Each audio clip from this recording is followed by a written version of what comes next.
All right, so today we're going to be playing Antonym Obscure. It is a BL game that was developed by Ebi Hime.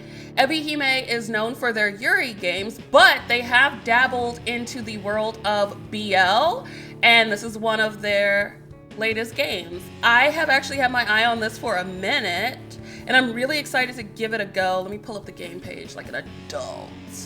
Antonym Obscure, the story, as dictated by itch.io, Nishikino Haruto is down in the dumps. He's already 26, but he doesn't have a lot to show for it, other than a room in a small rundown apartment complex, a cruddy job with obnoxious coworkers, and a mountain of regrets. When Haruto was younger, he was part of a band at school, the Unappreciated Egoists. He had vague dreams of making it big and standing on stage with his fellow band members, the aloof Rio, the laid-back Taiki, and the womanizing Kei, and the self-conscious prodigy Akira.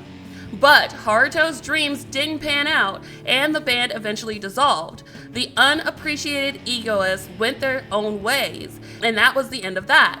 Until Akira puts together a band of his own years later, which somehow rockets all the way to superstardom. Now Haruto can't escape from Akira's band Obscure, its mega hit Eternal Autumn, or the complicated feelings he has for Akira.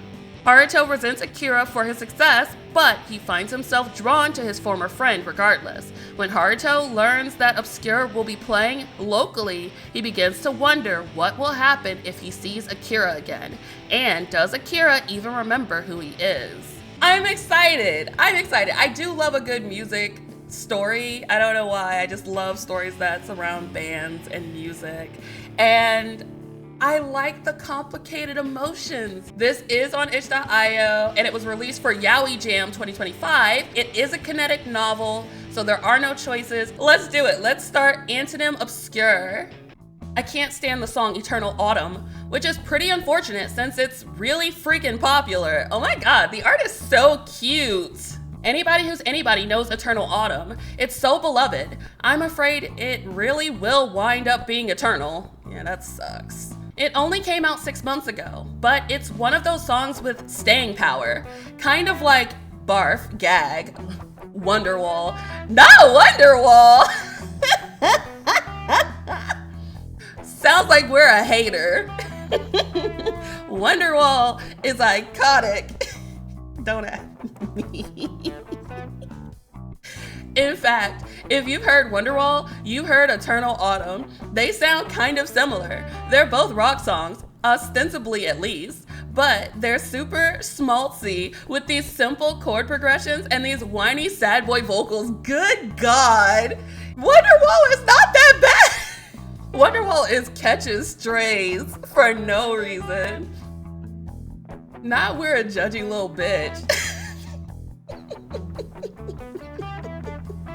5 minutes in. I'd argue Eternal Autumn is worse than Wonderwall actually, because Eternal Autumn is in Japanese, so I can actually understand all the lyrics. Wow, that's a wild statement. In part, I guess. I can understand the lyrics on the surface level, but they're kind of convoluted. The song is full of weird imagery, artsy-fartsy shit like "Together we stand against the tide of time," "Trapped in a snow globe, two lives aligned," and wow, we're a hater. Yeah, I'm not even gonna go into it. I love a feisty BL protagonist. Let's go. Eternal Autumn was just one of the tracks on Obscure's newest album, Polychromia. The other tracks on the album are all standard Obscure stuff. There's a bit of bite to it, a whole load of crunchy guitars, a bunch of pained, tortured lyrics, which sound like cries for help, but Eternal Autumn's a different beast from everything else on that album. Hell, it's a different beast to everything Obscure's been putting out for the last 5 years. Obscure's a rock band, but their sound tends to lean pretty heavy. They don't exactly scream in any of their songs. They're not doing metal here. And they have some pretty catchy melodies, but their music's not always been radio friendly. Okay, we're a connoisseur of music, I guess. I'd say their usual stuff is kind of aligned with some earlier Visual K groups. Okay, I did like some Visual K groups. They're kind of fun. They're not as edgy as old Dear and Gray, or as experimental as Malice Miser, but maybe they're somewhere in the middle? Obscure have been decently popular ever since their debut album, Gray Flowers for a Gloomy Girl, but they were popular in this niche underground kind of way. You sound like a hater. They've always had a boatload of fans, of course. Their official Insta account has a cool 1 million followers, but they were never big, okay. Their album sold well. They went on tours across the country. They've even been on tour across Europe a few times, and I'd occasionally see them on talk shows when flipping through the TV channels late at night. I know Rosario, the bassist, has been in a bunch of men's perfume ads. Rosario is not his real name, by the way, and Caleb, the lead guitarist, is a male model. That is his real name. The guy's half Japanese, half English, I think. Okay. I love the internal thoughts mixed in with the, thoughts of the thoughts. But, it's like thoughtception. But they weren't amazingly famous. They weren't household names or anything. But that all changed when Polychromia came out earlier this year, and Eternal Autumn became the most goddamn popular song on the planet. It's all over TikTok. Not that I use TikTok, even if I'm the right demographic for it. And people are talking about it all over social media. Hey chat, is the band successful if the band is successful? That part. Several high-profile singers have covered it, and it's already been arranged to high heaven and back. I was never Obscure's biggest fan, even when they were about as obscure as their name suggested, but the Eternal Autumn insanity isn't doing them any favors.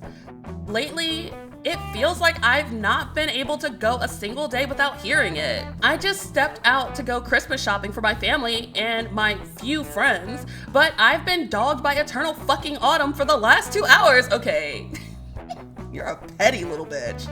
I've been inside about a dozen shops and I've heard that song play in the last 3 stores I went into. And no, I'm not kidding.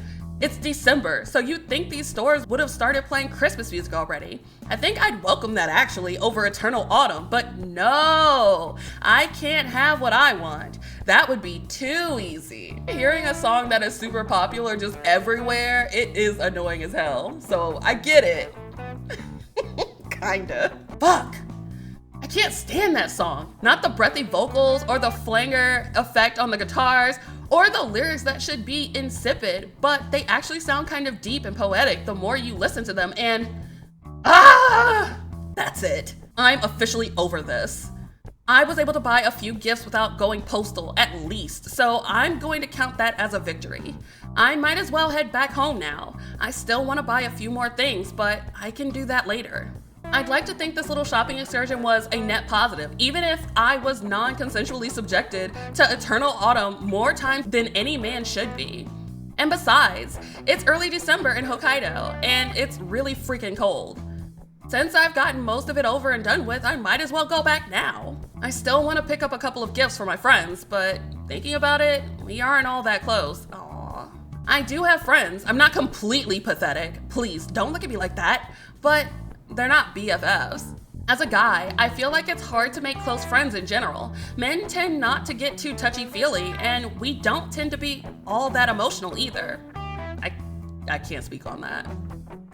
I have to get gifts for my parents since they're my parents and all. They did raise me, and I can't exactly ignore my little sister, but the guys at the office? Kunikita, Sasayama, and the others? Forget it. It's not like they need me to get them anything nice. In fact, knowing Sasayama, he'd probably say it's gay for men to buy one another Christmas gifts. Wow! Which I mean, yeah, I am gay, so I guess everything I do is inherently gay, but I don't think buying people presents is an act performed solely by homosexuals. That is a crazy sentence that I just had to read. What is happening? Yo, okay. If that really was the case, I think parents all across the world would be pretty opposed to the idea of Santa coming down their chimneys for their children. Jesus Christ.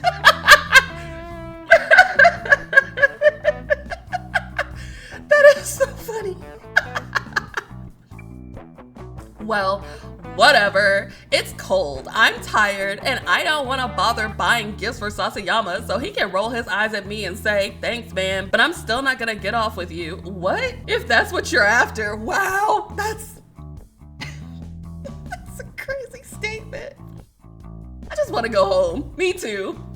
I pause at the crosswalk, my carrier bag of goods in my hand, waiting for the light to turn green. I'm ready to head on back to the station, but while I'm glancing about, something catches my eye. Oh my god, that is such a pretty freaking sky. There's a large billboard over yonder on one of the skyscrapers which overlooks downtown Sapporo. And what do you know? 4 very familiar faces are emblazoned on that massive billboard, faces I know a little too well. There's the bassist, Rosario, looking a little like a debauched pirate in a shirt with strings that's open at the front, and Caleb, the lead guitarist, wearing a choker and looking all plaintive. Okay. Toa, the drummer, is kind of in the back, looking all mysterious, but he's definitely the least interesting of the bunch. Damn. He doesn't have a fancy stage name, and he's not part European. And though he's a pretty good musician, he's the drummer. Damn, what is this hate for drummers? Nobody ever gives a damn about the drummers. That's cold-blooded. I think somebody cares about drummers. Somebody, somewhere. Yes, Tommy Lee. He was a drummer. I don't know why it was so hard for me to remember the last name, but it's cool. In fact, I'm prepared to bet most of the usual Obscure fans don't even know who Toa is. They could walk past him on the street and they wouldn't know him from your average salaryman, the poor guy. Jesus. Ringo was also a drummer, correct. It's almost reassuring, in a grim sort of way, to know that even a drummer from a band as famous as Obscure can't catch a break. We are so mean. But the main focus of the billboard is given to Obscure's frontman, the vocalist, second guitarist, and the occasional keyboardist. The frontman, Usui Akira, is looking all sad and plaintive in black, even sadder and plaintiver and blacker than Toa in the back, who's all shrouded in shadow. Akira's hair is coal black, while his skin is snow white, like a fairy tale princess. His nose and his ears are studded with silver, and though his lips are pursed ever so slightly, I know his tongue is pierced too. Okay. He's wearing the casual scuffed outfit, which should look try-hard, a ripped black t-shirt and black leather jacket, complete with these incredibly tight trousers, but it actually manages to make him look sexy. Usui Akira is my age. Well, he's about a month younger than I am, but he positively oozes cool. He's this quiet, retiring guy, really. Rosario and Caleb tend to speak the most during their interviews, but on these billboards, Akira dominates. He looks so striking with those dark eyes of his that I find myself frozen in place. The traffic lights already changed. I can hear the cars screeching to a halt on the road, but I don't budge. Okay. Sounds like somebody's obsessed. I can't bring myself to. His presence is so overwhelming that it takes me a moment to realize the billboard was not, in fact, erected solely for the worship of Obscure's frontman. There's actually text on it, large, bold text, announcing to the world that Obscure will be putting on a concert in Sapporo soon. It looks like this is part of Obscure's Polychromia tour, to celebrate their newly released album. According to this billboard, Obscure will be playing at the Kyoiku Bunkakaigan on the 24th of December, Christmas Eve. Huh? So it's a Christmas Eve concert, is it? That's pretty soon. And it's kind of daring too. I imagine most people will have other plans on Christmas Eve. It is a holiday you're supposed to spend with your loved ones. But if anybody can pull in a crowd, even during a big holiday like Christmas Eve, it'll be Obscure. I wonder how long this billboard's been up here. They must have announced this concert a few months in advance, but I never realized they were going to play so close to home. I don't come into Sapporo all that often, since I live out in Ebitsu, so I guess I didn't see it. I have been checking Obscure's socials, and I saw the initial announcement for the Polychromia tour, but I didn't look at the dates or the locations too closely. I might have a passing familiarity with Obscure's activities, and you could say I'm intimately familiar with Usui Akira, but I'm not a fan of theirs. You're not a fan, but you know an awful lot. I'd rather suffer the indignity of buying Sasayama a Christmas gift, only to have him affectionately call me a, wow, I'm not saying that, than go and attend an Obscure concert, especially on Christmas Eve. Damn. What did Obscure do to you? I might be pretty sad, yeah. It's not like I have a partner, and I don't have all that many friends, but I'm not so sad I demean myself by going to a concert held by a band I don't like that much. Well, damn. No, this game does not hold back, and I'm here for it, but honey, do you need a hug? That's what I keep telling myself, at least. So why does it feel like Akira's eyes are boring straight into mine? Snow! It takes about half an hour for me to get back to my home in Ebisu, by which point I feel totally drained. My place is a 15-minute walk away from the station, and it's freezing cold outside. It actually starts to snow, and my hair's a little damp from the fluffy flakes. I'm relieved I was able to make it back to my apartment in one piece, but I'm shivering badly as I tramp up the stairs to my cruddy apartment. My fingers are frozen even inside my gloves, and I fumble ineffectually with my keys for a few times, first failing to stick it in the fucking keyhole. Please don't let that be a future omen. Then managing to drop it on the floor. Fuck. Oh no! I curse under my breath, the sound short and sharp in the icy air. What a pain. I live in a pretty cruddy apartment block, which was built all the way back in I don't know, maybe the 70s? I'm not sure, but it's ugly as sin, and it's been poorly maintained, and the heating's not very reliable. All in all, the place is a dump, but I guess it's my dump? I've called this place home ever since I moved out of my parents' home a couple of years ago, and I guess I'm attached to it. Kinda, sorta. Maybe, well, maybe not. I can't pretend to love this place. It's so cramped. There's not enough room to swing a cat about. Why would you swing a cat? And the radiators never seem to work. I'm not exactly living the high life here, but I have my nice, cozy bed, and I guess I love my bed. I love my bed too. I've not had a proper relationship in, man, I don't even want to think about how long. Does some tepid affair back in uni with some Chinese exchange student that ultimately went nowhere count? No. Wait, yes? Maybe? I don't know. It's probably the closest thing I have to a life partner, which, okay, I know that sounds bad, but who doesn't love their bed? Okay, I also love my bed. Also, if the bed looks anything like the bed in Date Everything, I mean, is that really a problem? It's so nice and warm, especially during the winter. Please wait for me, my wonderful bed. I'm coming for you, just as soon as I get this stupid fucking door open. I finally let myself inside, my fingers still spasming and throwing off my coat. My gloves are the next to go. It's not like they did me much good. Then my scarf and my shoes. Newly undressed, I make a beeline straight for my bed. So tired, I don't even bother to turn on the lights.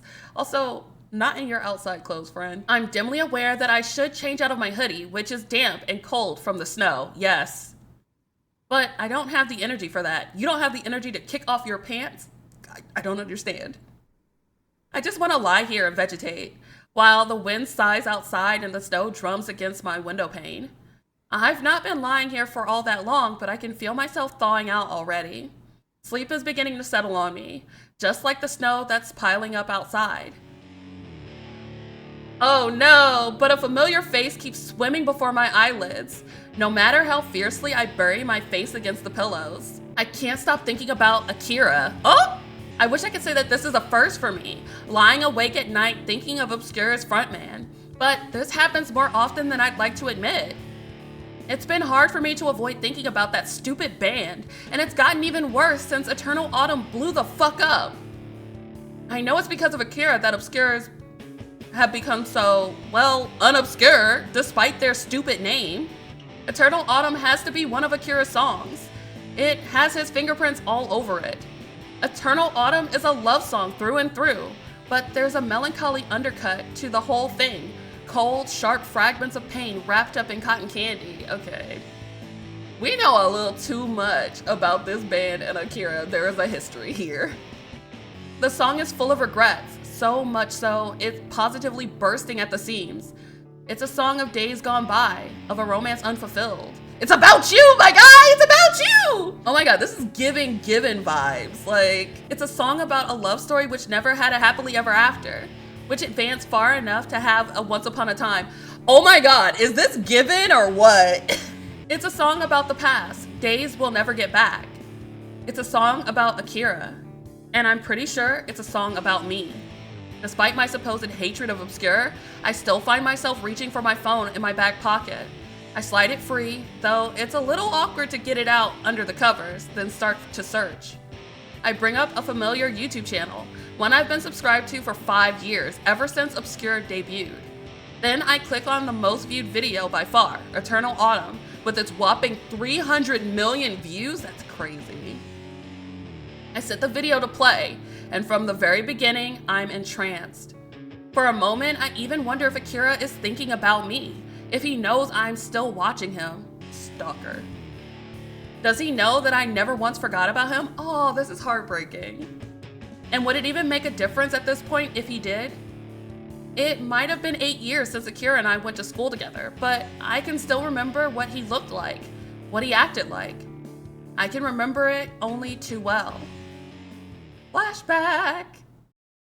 Uchi Akira was a shy boy, insecure and anxious, who transferred into Minato High in his last year. Ooh, transferring in your last year is terrible.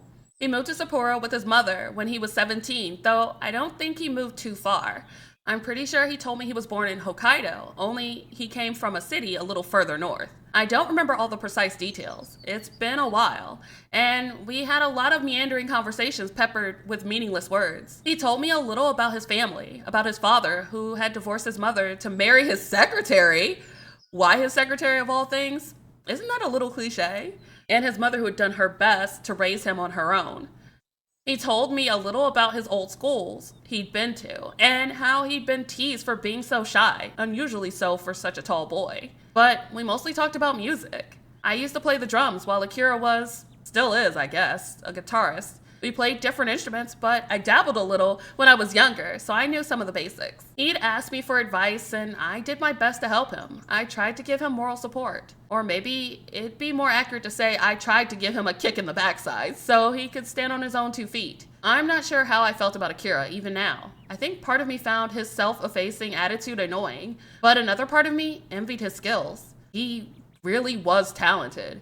And the funny thing is, I don't think he realized it. He can't have done, or he wouldn't have come to me asking about his playing so often. That's right, it's all coming back to me. I can remember the run-up to the school cultural festival, and the set list that Rio helped us devise. I remember how worked up Akira was about performing in front of the school in the gymnasium. His first ever performance. I remember our club room, which was always a bit of a mess since it was mostly used as a remedial classroom for kids struggling with their literacy skills.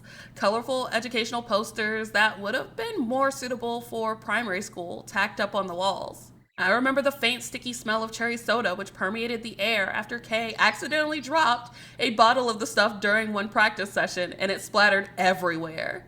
Oh my god, the sky shots are so pretty!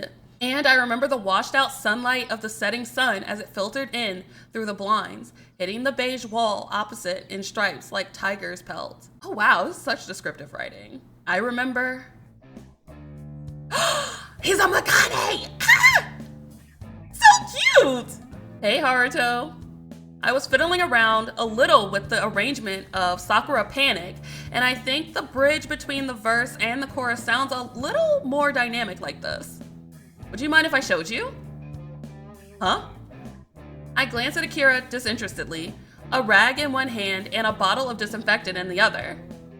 I only hung around the club room after our other band members, Kei and Rio and Taiki, skedaddled, so I could do some maintenance on my own drum kit. It's a little beat up. Well, drummers are meant to beat up their drums, I guess, so I wanted to give it a bit of a clean. It felt like the right time, especially since the school cultural festival is coming up, and we're supposed to be playing. I just want my drums to look presentable. It's not like I stayed back because I wanted to listen to more of Akira's neurotic ramblings about music. Of course not. In fact, that's the last thing I wanted to hear right now. Sure. I just wanted to clean my drum kit and head on home. That was my plan, at least, but... Are you looking for my advice again? Oh my god. He is crushing on you, you idiot! Oh my god! If you wouldn't mind, I know that you helped Rio write this song, so I wanted to see what your opinion was. I'm afraid it might disrupt the flow of the piece a little. It sounds good with just the guitar, at least. I think it does. But I wasn't sure how it would work with the drums. Ah, so that's why he's interested in what I have to say, is it? Well, it's nice to know he cares enough to ask, rather than ad-libbing during the concert like some ego-tripping asshole, but I barely wrote this song. I only gave Rio a couple of ideas. I'm not that into composition, you know? Oh my god, you little hater. I've been into music since I was about 5, and by into music, I mean I worked my way through the piano, the guitar, and the mandolin. I want to ask about the mandolin before I settled on the drums, but I'm not that much of a nerd. Oh my god, you're totally obsessed. I fear that we might be a tsundere, guys. I might have helped Rio out on a few of the Light Music Club's original songs, Sakura Panic, Tokimeki Check-In, and Synapse Relapse. Wait a minute, those names sound so familiar. But I only gave a few suggestions, Songwriting isn't really my forte. I'm not exactly on Gax level here, but I guess I'm not completely hopeless. I don't see why Akira always comes to me for advice though. If he wanted any help, he'd be better off asking Rio, but Akira doesn't talk to Rio all that much. That's because he likes you! He has a crush! Oh my god. I don't know why Akira's latched onto me in particular, but I guess I don't hate it. Oh my god, he likes you, you dork. It's almost endearing in its own way, but there's only so much hope I can give him. Oh my god. I wish he'd hash this stuff out with Rio instead, but I know that, but the others have already gone home. Yeah, because you didn't ask them to stay and give you any advice, idiot.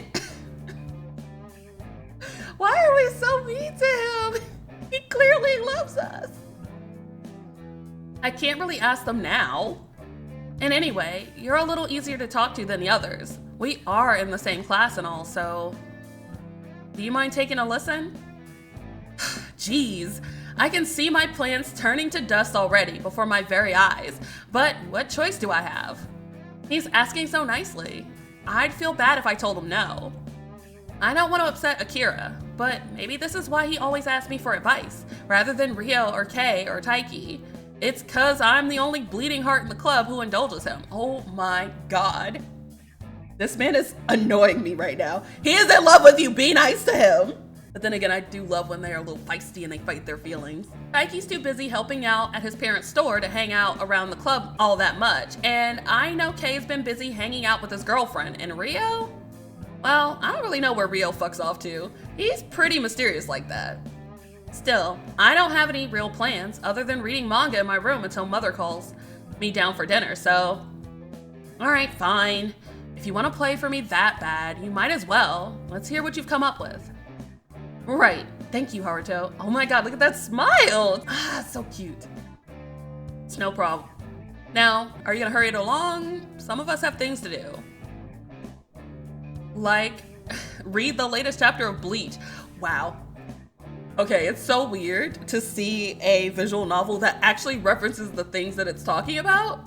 Everybody uses that weird, like, bland naming of stuff so that they can get around copyright. So actually seeing the manga Bleach just like in this is insane. Wow. Like, read the latest chapter of Bleach. That's incredibly important. Not that I expect an honors student like Akira to know that. I bet he's never read a single issue of Shonen Jump in his life. He's way too studious. Ask him! Right, of course. I'm sorry. Akira readjusts his grip on his guitar, then rests his fingers against the fretboard. There's a small pause, a moment of silence. And then he begins to play. It's a song I knew well.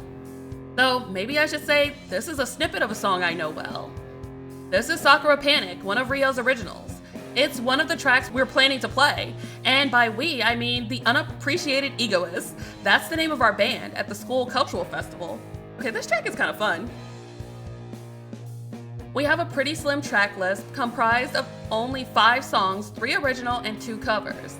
One of our cover songs is Hito ni Yasashiku by the Blue Hearts. And the other's an instrumental of Dig Up Her Bones by Misfits. None of us are confident enough in our English to even attempt the vocals. That's crazy work. Then why'd you pick it? This is reminding me of Beck Mongolian Chop Squad. And I friggin' love Beck Mongolian Chop Squad because it's my name, but also because I love the music. We've got our set list all planned out, and we've spent the last few weeks working on getting these songs down. We've just been painting by the numbers, really, sticking to the same old, same old. But Akira's not content to leave well enough alone. He keeps fiddling with our songs for whatever reason, improvising an arpeggio run here, an extra riff there. I'm not sure why he can't just play the songs the way they're supposed to be written, without all these little flourishes, because he loves music! Duh! But I've gotta admit, he's doing a pretty good job at it. It'd be easier if he just played what he was supposed to, but this does sound better. There's way more texture. It's crunchier, I guess. There's more to chew on, and he hasn't changed things up all that much either. He only changed the song up a little bit, but it sounds significantly better. What a show off. Oh my god, you hater. The last few notes of his guitar riff fade away, his fingers stilling on the strings. Akira looks at me anxiously. For a guy, he sure does have big eyes. Oh, might you be developing feelings? They're so wide and brown like a fawn's, as he says. So, how was that? I think my opinion should go without saying, really. Akira's playing was good, but I'd expected nothing less of him. He's always been the best musician and the unappreciated egoist. The other guys mostly see the band as a laugh, as if that wasn't immediately obvious from the name. I think Ryo just picked that name on a whim, because he thought it was funny. Though Ryo's sense of humor's always been a little screwy. He's dry and sarcastic in some ways. He kind of reminds me of my grandfather. Ryo might be 18, just like I am, but he acts so perpetually fed up you'd think he has the soul of a much older man. He's pretty grumpy, and his sense of humor is kind of mean-spirited. Wow, pot, meat, kettle. Are you serious? Like, Haruto has no business saying anybody is grumpy and mean-spirited. You're kidding me. I've always thought our band name was meant to be a dig at us because we're nobodies. Hell, he might as well have called us the Nobodies to make it extra explicit. But I'm getting off topic. I do that a lot, even in my flashbacks apparently. My bad. I love the commentary on his own thoughts. That's funny. The point is, our band is really just some glorified after-school thing. There's only 5 members in the band. A drummer, that's me. The bassist, that's Ryo. The keyboardist, that's Kei. And 2 guitarists, one of them being Akira, the other Taiki. We're just 5 guys who fuck around after school. It's not like any of us have any dreams of being signed onto a big record company and going pro. Ryo's pretty smart, even if he acts bored and disinterested most of the time, and he'll be going off to medical school once we graduate. Wow, that's impressive. The rest of us don't have future career prospects as bright as Ryo's. There's no hope in hell I'll get into med school. My grades are nowhere near as good. But we all have plans of our own. Kei's planning to go to vocational school, and I've already been accepted to some middle-of-the-road uni in Sapporo. Once high school finishes, the unappreciated egoists will be no more. Our band is doomed to remain unappreciated, like the name suggests, cause we're going to fold soon enough. With all that in mind, what's the point in trying hard? We're just killing time, so we might as well enjoy ourselves. I just want to put on a show at the school cultural festival that's good enough, so I don't make a complete idiot out of myself. But Akira can't leave well enough alone. He keeps practicing, even though he's way better than the rest of us already. He's so much better than the rest of us, in fact, it makes me kind of feel sick. Why does he put so much energy into our stupid band? Part of me wishes I felt even halfway as passionate about the band as he does, but I can't lie to myself that I really want this. For me, the unappreciated egoist is just a fun distraction from my daily life. But for Akira, is everything all right, Haruto? I didn't sound bad, did I? No, you sounded perfect, honey. Fuck. I'll be damned if I know what the band is to him, and I don't know if I care. We're just about close enough that I can call him by his given name, instead of the more distant Usui, but we're not BFFs. I don't care why he works so hard on his picking and his bending and whatever the hell else he's been brushing up on, but I wish he wouldn't bother. Doesn't he know that it makes the rest of us look bad? It'd be fine if we were all on about the same general level of okayness, but Akira's putting in way too much work here. I'm tempted to smack him upside the head. Okay, we're jealous. But I don't want to get emotionally involved in all of this. I don't really care about our playing. Okay, back in high school, I had an I don't give a fuck about anything attitude as well. And I guess I'm seeing a lot of myself in Haruto, which is why I'm just like, bro, chill. Life is much better than this. So I guess it's easiest to brush Akira's inquiries off with a shrug and a, sorry man, I guess I was spacing out for a sec there. What you did sounded fine though. Did it really? I changed it up a little, so now the tone's a little more moody, and I used some Aeolian chord progressions in this part so I could, oh boy, and on he goes, blah, blah, blah. I know a little about music theory myself, but I'm mostly self-taught. A lot of this terminology is flying over my head, and damn, does he need to be this specific? All right, Van Halen, hold up. I get you care a lot about your performance, which is admirable, I guess. But I don't know why you're worrying so much. We're just gonna be performing at the school cultural festival. We'll be in the gym and we'll be playing in front of the same classmates we see every single day. Do you think any of them know what an Aeolian chord progression is? Well, no, but well then, there you go. You don't gotta get into the weeds so much. So long as you don't screw up too badly on stage, everything will be fine. Do you really think so? Sure, most people won't even be able to tell if you make a mistake, if you power through it. You just gotta fake it until you make it. But you're like way past that stage already. Compared to me and Rio and the others, you've already made it. You're a good guitar player, so stop fussing. Just play the solo like you're supposed to, and it'll be fine. That's what my mother told me too. She said I was thinking about this too much, just like you. But this is all very new to me. I've never performed in front of an audience before, so I'm a little uneasy, I guess. It's a bit scary, actually. Ah, well, there is that. The other members of the Unappreciated Egoists have played a handful of times before, at last year's Cultural Fest and at this small local club that Taiki's aunt runs. But Akira's a new addition to our group. He only joined the school at the start of the school year, and he's been a member of Unappreciated Egoists for all of 3 months. I guess he's being thrown into the deep end, so to speak, but oh, come on, bro. You don't need to be scared, not with your skill level. You'll crush it. Crush? I mean, it'll be fine. You're already way better than our last lead guitarist, Toru, but don't let him know I said that. Okay. I approach Akira, then drop my voice to a conspiratorial whisper. He'd be real sad if he knew I just said that. Like he isn't sad about Akira all but usurping his position already. Ah, got it. Toru quit the light music club at the end of last year because he fucked up his hand playing basketball, and Akira wound up joining the club and taking his spot at the start of this year. Oh, that sucks.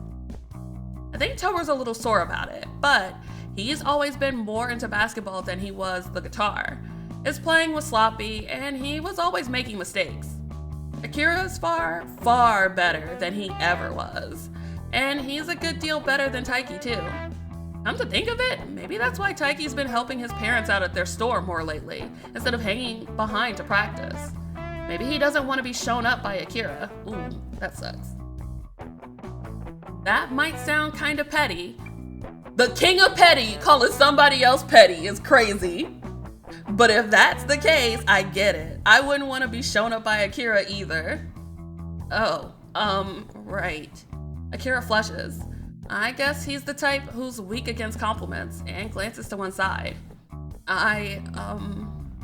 Very glad you think so. Though I'd never tell Toru that, of course. I wouldn't want to upset him. I'd rather not make any enemies, especially when all the current members of the music club have been so nice. You've all been looking out for me in your own ways. Is he including Rio in that assessment? If so, I'm tempted to call BS on that. I don't think Rio knows how to look out for anyone. He doesn't even like cats. Sometimes it's enough to make me wonder if the guy's a legit sociopath. What the hell? Which is why I want to make sure my performance is the best it can be. I don't want to show anybody up, not when you've all been at this for so long. I think that really would be inexcusable. Aw, so thoughtful. Brother man. What? Brother man, that's weird. I always knew this guy was a stiff, but he's acting way too deferential here. I'd like to tell Akira to stop being such a wuss, but I don't know if that helped any. He looks legit anxious, fiddling with his sleeve of his jacket like that, so much so I feel compelled to help him. I know I said I didn't want to get involved, and that still holds true, but... Hey, Akira, you said you've never performed on stage before. Akira shakes his head. Alrighty then. It seems like you're less concerned about your technical skills, which are solid by the way, and more about making a mistake when you're on stage. So I'll just need to give you some immersive training. They say the best way to get over your fears is to face them head on, so why don't you come with me? I think I know how to help. What? Haruto? Hey, wait! I'm not waiting. You're the one who asked me for help, remember? You want my advice, so you're damn well gonna get it, unless you want to waste my time. No, of course not. I don't. I'm sure you're a very busy person. I don't want to get in the way. I was just hoping... I don't care what you were hoping. If you want to learn how to play in front of other people, you've got to get used to it. So come here, pretty boy. Let's start training you up. I incline my head in the direction of the doorway, while Akira swallows, looking all pitiful. There's a small pause, a moment where Akira looks at me uneasily, and then... All right, I'm coming. Aww. That's right, baby. You got this. Ha, that's what she said, I think, with a small smirk. One Akira doesn't see, mercifully, since I have already spun around on my heels. I exit the club room where Akira was practicing and step out into the hallway. The day is getting on, and the sky beyond the glass window is a reddish color. The sun slowly sinking in the sky. The sky looks a little bit like orange juice, while the clouds which drift around in it remind me of ice cubes. Akira and I stayed behind after school for a good hour and a half after classes let out, and the hallway is more or less empty. A couple of students pass by us in PE uniforms. I think they might be members of the track team. And it looks like the library's still open, but the school's more or less deserted. It isn't creepy though, not like quiet schools are in horror movies. There's just enough people left to lend the school a cozy sort of feeling. Maybe it's because of the orange sky, which filters in through the windows. In any case, I've gotta hurry. The school's gonna close in another hour, and I still haven't given Akira a proper pep talk. I'll be damned if I'm gonna let him fuck up our performance at the school cultural festival because of his nerves. Not that I really care about the school cultural festival or anything. I just don't want him making too many mistakes. I need Akira to get over how stupidly self-conscious he is, which is why I lead him through the quiet corridors all the way up to...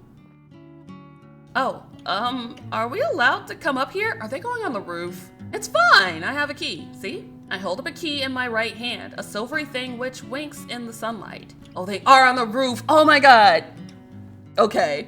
Going up on the roof at school is like so much fun. I know you're not supposed to be up there because you could fall off, but like, it's like you're in a whole different world. It's so cool. Students aren't supposed to come up onto the school roof, but some of us have special privileges, including yours truly. Akira must be wondering about that because he looks at me curiously and says, "Why do you have that?" Oh, it wasn't too hard to get my hands on it. I just had to go on a date with the headmistress. Do you know she has a thing for younger guys? I'm sorry, pause. What? That's illegal. That's crazy. I'm teasing, of course. I mean, isn't it obvious? But Akira's so pure, it looks like he's taking this at face value. I believed you. Is that really all right though? I mean, there's young and then there's young, and she's a teacher. Here, Akira's voice drops to a scandalized whisper, even though there's nobody on the roof to overhear us. He blinks, looking all abashed as he mumbles, "Isn't that illegal? She could get fired for that, or thrown in prison. There's no way that's allowed. It seems ouch." Akira doesn't get a chance to tell me what it seems, however, because I deliver a swift flick to his forehead, one which makes him reel. What was that for? It was to make you calm down, duh. Now listen, of course I'm not carrying on some sordid relationship with the headmistress. She's like 60, and she's already married. I think she has grandchildren that are our age, and I do have some self-respect. Even if she did make a move on me, I wouldn't exactly reciprocate. Then why did you say that you did? Why not? I wanted to see how you'd react. And it was priceless, like I imagined. Then you were teasing me? Well done. Do you want an award for your amazing powers of observation? Now look here, I'm not dating the headmistress. Or anybody for that matter. My love life's about as dry as the Sahara Desert. That's so sad. I was given a key in case I ever wanted to practice the drums on the roof, you know, because they're so loud, and the music club room isn't exactly soundproof. Oh, that does make sense, I guess, but I've never seen you come up here before. Well, yeah, hauling my drum kit around is a pain. I don't do it all that often, and it snows so much in the winter, it's not really worth it. Still, I figured you might as well play up here. We have the space, so why not? Now look here, I know you have the lowest self-esteem known to man, and I know you're afraid of playing on stage. That's pretty obvious. But I figured I could help you get used to it if you play somewhere a little more open. If there wasn't a volleyball match right now, I would have gone to the gym. But since we can't do that, you'll just have to pretend that this roof is your stage, and your adoring fans are all over there. You think this'll help you relax? Akira frowns, then glances across the rooftop, a vast, smooth expanse of concrete where students are rarely allowed to go. Oh my god, that is so friggin' pretty. I can see a few birds superimposed against the sun, black arches which look like hastily drawn cartoon scribbles. Our school is located on a hill, and in the distance past the roofs of the buildings I can see the mountains, rough and craggy, all tinged with red-yellow light. I press a hand to my neck, massaging it, while Akira continues to stand there. He blinks and then says, "It might help actually. If nothing else, it should make a nice change of pace from playing in the club room. Though I was wondering about something actually. What sort of something? Well, I don't know if you'd be interested. Try me." Right, I guess I won't know until I ask. Oh my god, he's blushing, it's so cute. Akira swallows, then glances at me shyly. I don't want to impose, but since we came all the way up here, I've been practicing our set list for the cultural festival show during these last couple of weeks, but that's not everything I've been doing. I've actually been composing a song of my own. Oh yeah? Yeah, the idea just came to me, I guess, before I was about to go to sleep. I liked the melody, so I figured I'd scribble it down, but I didn't intend to do anything with it. It was just a bit of fun, I guess? I didn't think it'd be anything serious, especially when I was still practicing for the cultural festival. But I had a few more ideas, and I got kind of into it, so I started to doodle away at the song in my spare time, and before I knew it, I'd more or less finished it. Oh, he wrote a song! This is so friggin' cute! I still haven't gotten the ending down, and some of the transitions are kind of rough, but I thought it'd be nice to share it with somebody. And you wanted to share it with me? If you wouldn't mind hearing it, I don't want to be a bother. But I've composed a few songs before, and this is the first one I've really liked. I wound up scrapping the others since they sounded too derivative. I think I took a bit too much inspiration from Miyabi. Oh my god, I used to love Miyabi.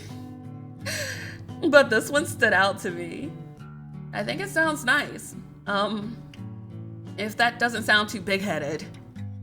I was thinking it might be nice to play during the cultural festival too, if we have a spare couple of minutes, but I'd really like to hear your opinion first. For all I know, it could be utterly terrible, and I've just convinced myself it's decent. I've been fiddling around with the composition for a while, so I can't really tell. I need a pair of fresh ears, if you don't mind.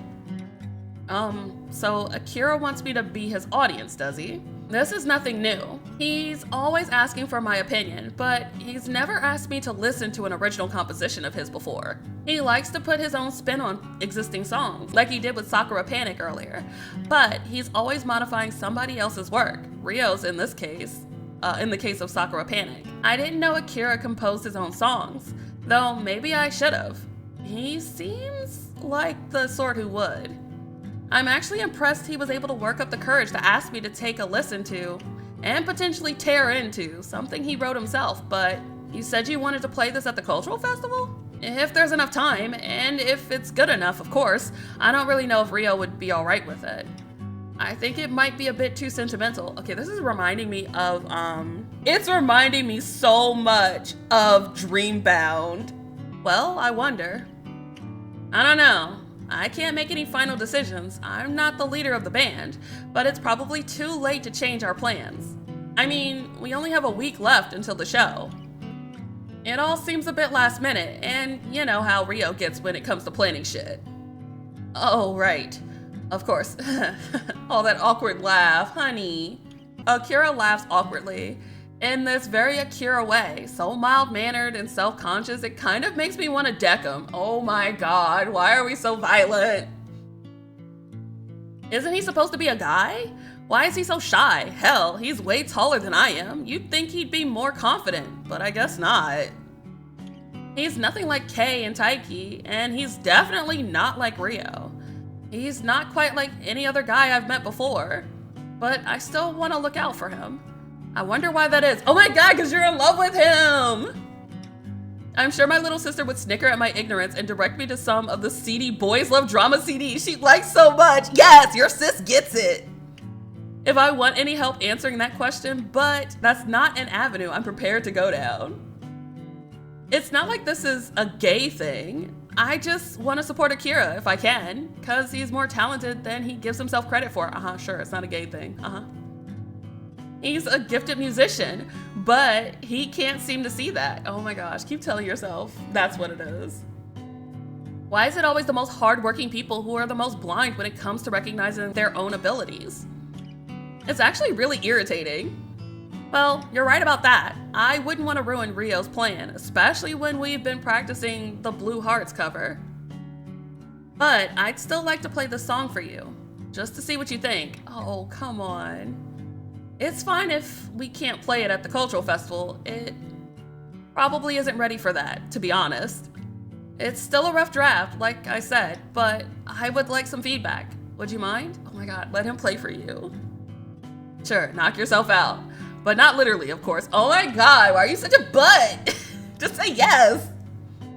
I am kind of interested to see what you've been cooking up. Right, thank you, Haruto. This song doesn't have a name yet. Like, I care about that. The names are the last thing I fuss about when it comes to music. Trust Akira to worry about something girly like that. Oh my god, you hater bitch. But I hope you enjoy it. Akira doesn't say this as a statement, of course. I can hear the question mark working its way into his words, spoiling whatever dignity he might have had. His shoulders look stiff, like he's about to march off into battle.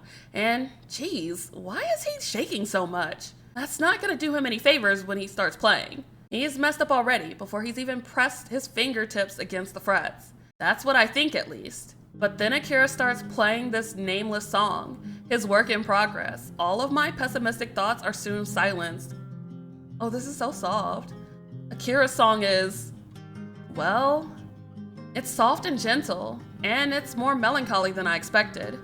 There's a real pathos to this song, as his fingers find the well-thumbed strings of his guitar.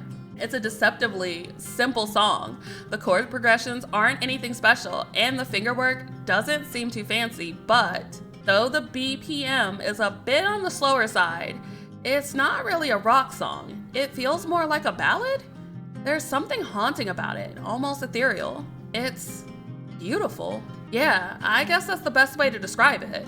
This song really is breathtaking, and coming from me, that's saying something. I'm not a sentimental guy myself. In fact, I'm the opposite of sentimental. Kohane's always telling me I should be more tactful, that I need to get a clue, like that's something you can just pick up from the convenience store alongside a copy of Weekly Shonen Jump. I'm pretty matter of fact, and I don't mince my words. I speak pretty bluntly, and I don't really care about sparing other people's feelings. We know. I don't cry when I watch movies or when I listen to especially sad songs. I might have gotten a bit sniffly once when I saw a seal being maimed in some documentary, but that's about it. What the hell? I listen to a lot of music from all sorts of bands, Japanese, Chinese, American, British, you name it. But Akira's song, there's something haunting about it. What compelled Akira to compose this? What was he trying to express? I couldn't say. But despite Akira's obvious discomfort about playing an unfinished piece, it's undeniably effective. I find myself drawn into the song further and further until So, all of a sudden the song stops. The last note doesn't fade away gracefully into the cool, crisp air. It comes to a halt too quickly, so I'm forcefully thrown out of the evocative world Akira was able to craft with his delicate playing. I feel disoriented, even as Akira says, "What do you think?" What am I meant to say to that? If I were in some seedy dive bar, I'd be shouting and demanding an encore. And if I were in an opera house, I'd be up on my feet in anticipation of a standing ovation. That's how good Akira's playing was. It was a moving piece, so why is he coming over all meek? I know he has all the self-worth of a sea sponge, but geez, learn to read the room. Or, the roof. Oh, for fuck's sake. I take a step towards Akira. He flinches, clutching his guitar like it's his baby, then say, "Are you being serious right now?" "Well, I'm not joking. Why? Do you think I was?" Man, this guy. Why does he have to be so painfully earnest? Actually, maybe that's why I'm so soft on him.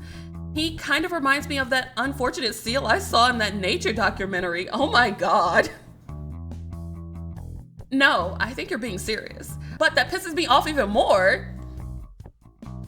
Why do you always need to ask me how good you are? You should know the answer already, unless you just want to make me praise you. I'm sorry. I really don't know what you mean though. Did I do something wrong? No, you idiot. You didn't do anything wrong. In fact, it's the exact opposite. You played so perfectly, it's almost criminal. You're way too good at the guitar. Are you sure you aren't like descended from Jimi Hendrix? I mean, what the hell? If he was a descendant of Jimi Hendrix, that'd be some crazy work. Huh? Do you really mean that? Yeah, I mean that, but don't make me repeat it. You don't want me to keep kissing your ass, do you? Of course not. That's the last thing I want. Sure. Well, stop being such a weirdo then. I don't think you're fishing for compliments. I know you're not calculating enough for that. But there's such a thing as being too humble, you know? The song's great. I liked it a lot. If you play it for Rio, I bet he'll love it too.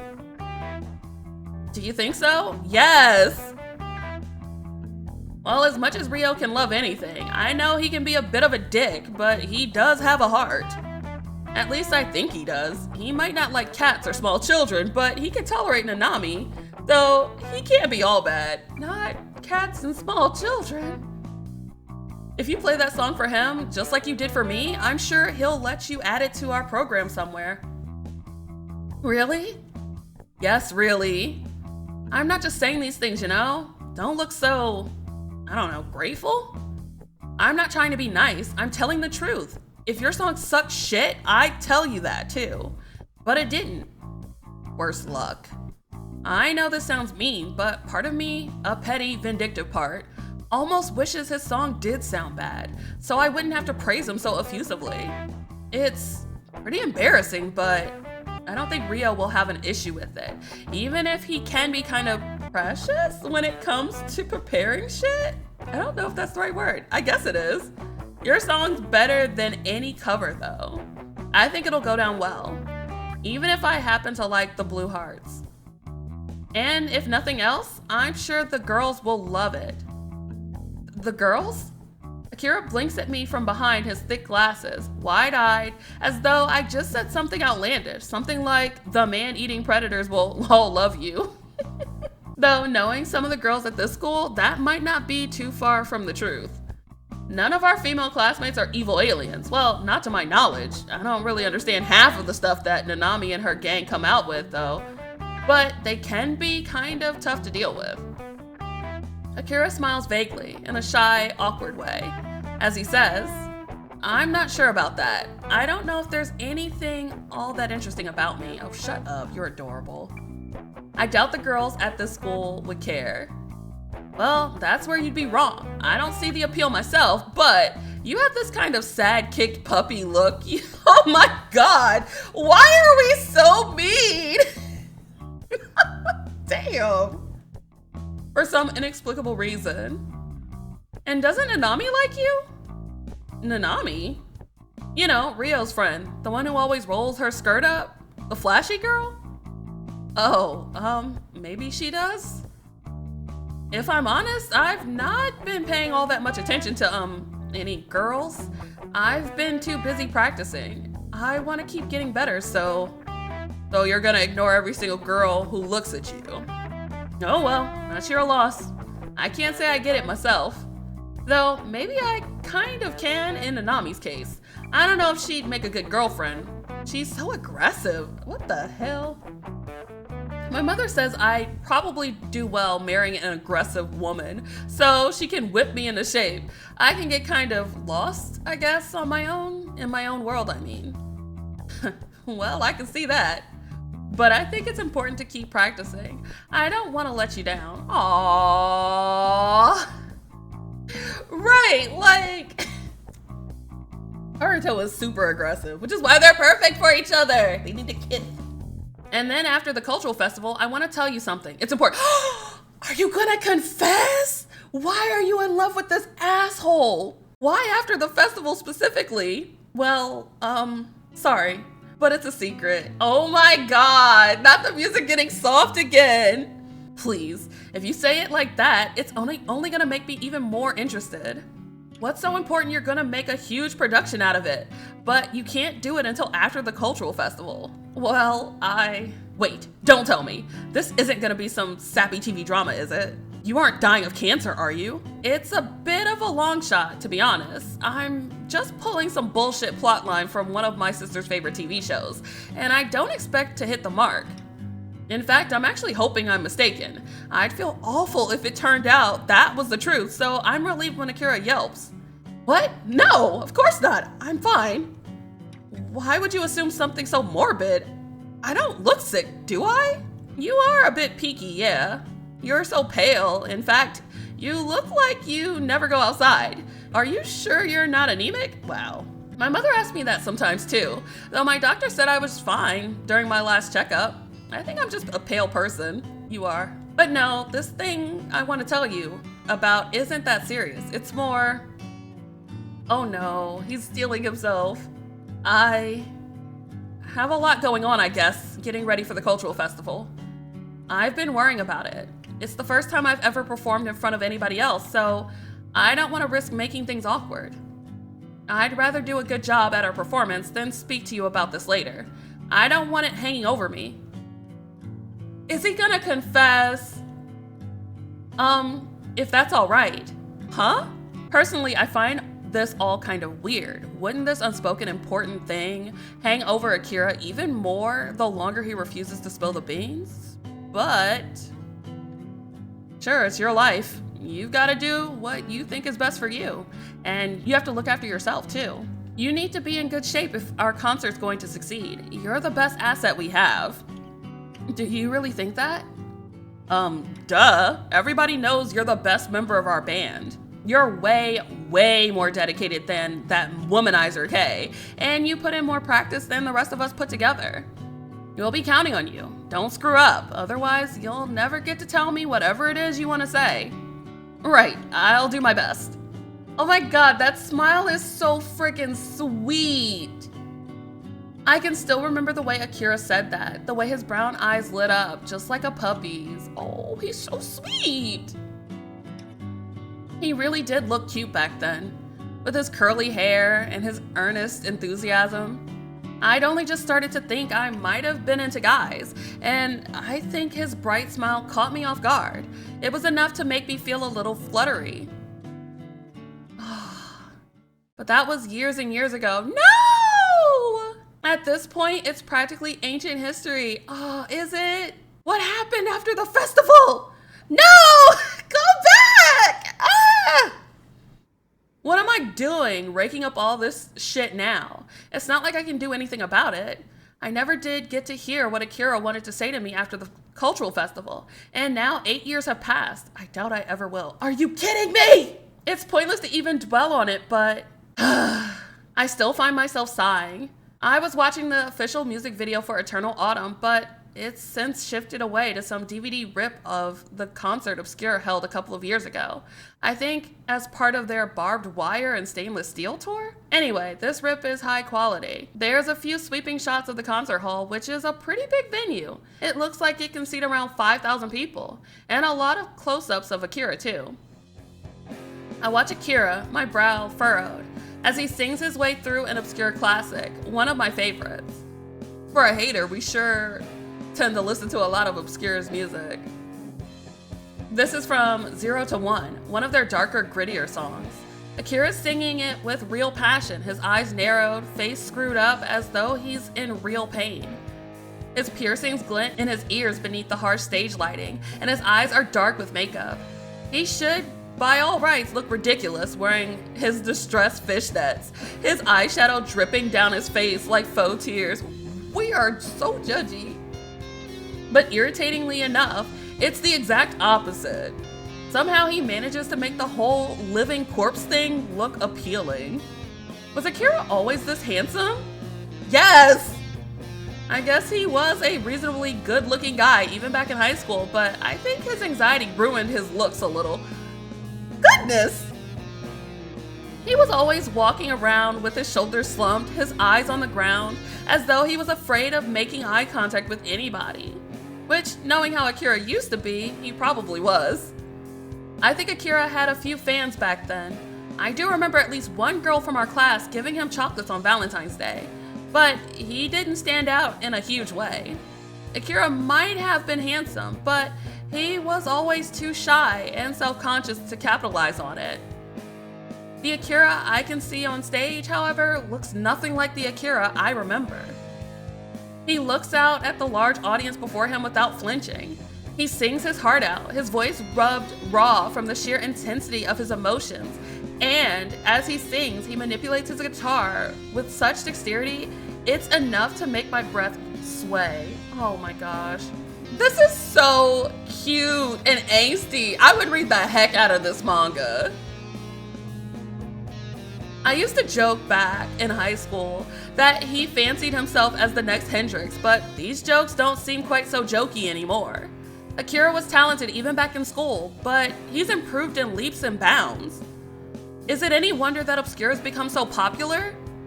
Maybe it was only a matter of time. Now, nobody can deny Akira's raw talent. He's beloved all across Japan, his technical abilities and his appearance praised and envied by thousands, hundreds of thousands across the country. He's come a long way. And I, meanwhile, am stuck here in this small, dreary corner of the world where it always seems to snow, watching him as I curl up in bed. The snow outside continues to howl, the sound sad and mournful, and I sigh. I feel pretty darn sad and mournful myself, all things considered. I wish I could be happy for Akira and his success, and I guess a small sliver of me is. But more than anything, I can't help but feel bitter. I know Akira worked hard for this, and I'd never say he doesn't deserve it, but I can't help but wonder whether he'd be on that stage at all if it wasn't for me. Oh wow, that's a crazy statement. If I hadn't taken him onto the school roof all of those years ago, and if I had not complimented him on his performance, would he have found the strength to keep on going?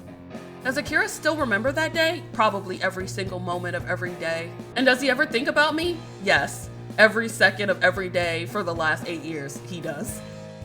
I feel a little groggy when I wake up the following morning and pretty out of it. I wound up staying up way too late watching Obscure videos until the early hours of the morning, but can you really blame me? Oh, not a flashback.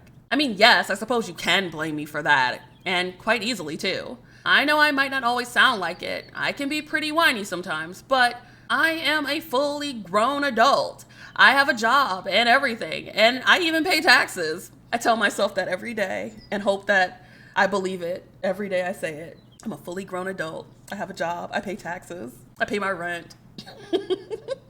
Nobody's in charge of my life except me. I'm the one who sets my own bedtime, which means it's nobody's responsibility but mine to go to sleep at a sensible hour. Things I tell myself before I sit down and read a fanfic that's 20 chapters long at 10 p.m. at night. Yep, super responsible adult over here.